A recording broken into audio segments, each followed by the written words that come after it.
துலா, குடும்பத்தில் மகிழ்ச்சியான சூழல் நிலவும். சுபகாரிய பேச்சுக்கள் நல்ல முடிவுக்கு வரும். வெளிவட்டாரத்தில் உங்களின் புகழ் ஓங்கும்.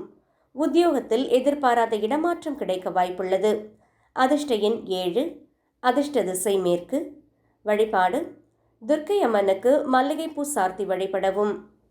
விருச்சிகம், கடந்த 2 நாட்களாக இருந்த சந்திராஷ்டமம் இன்று மதியத்துடன் முடிவடைவதால் உற்சாகம் பிறக்கும்.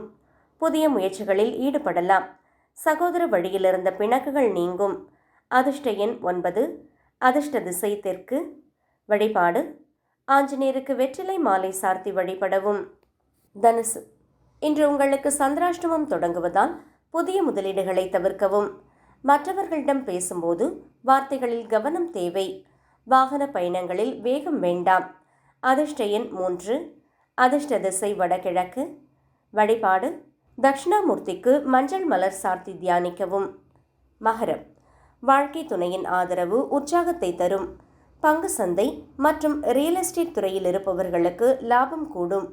பழைய கடன்களை அடைப்பதற்கான வழி பிறக்கும். அதிர்ஷ்ட எண் 8. அதிர்ஷ்ட திசை வடக்கு. வழிபாடு விநாயக பெருமானுக்கு தேங்காய் உடைத்து வழிபட தடைகள் நீங்கும். கும்பம், தொழிலில் இருந்த போட்டி பொறாமைகள் விலகும். உங்களின் கடின உழைப்பிற்கு மேலதிகாரிகள் பாராட்டு தெரிவிப்பார்கள். பிள்ளைகளின் கல்வியில் முன்னேற்றம் காணப்படும். உற்சாகமான நாள். அதிர்ஷ்ட எண் 4. அதிர்ஷ்ட திசை மேற்கு. வழிபாடு லக்ஷ்மி நரசிம்மரை வழிபட எடுத்த காரியங்களில் வெற்றி கிட்டும். மீனம், வாழ்க்கையில் புதிய திருப்பங்கள் ஏற்படும். சுகபோகங்கள் கூடும். சொத்து வாங்கும் முயற்சியில் முன்னேற்றம் ஏற்படும். நண்பர்களுடன் விருந்து மற்றும் கேளிக்கைகளில் பங்கேற்பீர்கள். அதிர்ஷ்ட எண் 3. அதிர்ஷ்ட திசை வடகிழக்கு. வழிபாடு ராகவேந்தர் சுவாமியை வணங்கி வர குருவருள் கிட்டும்.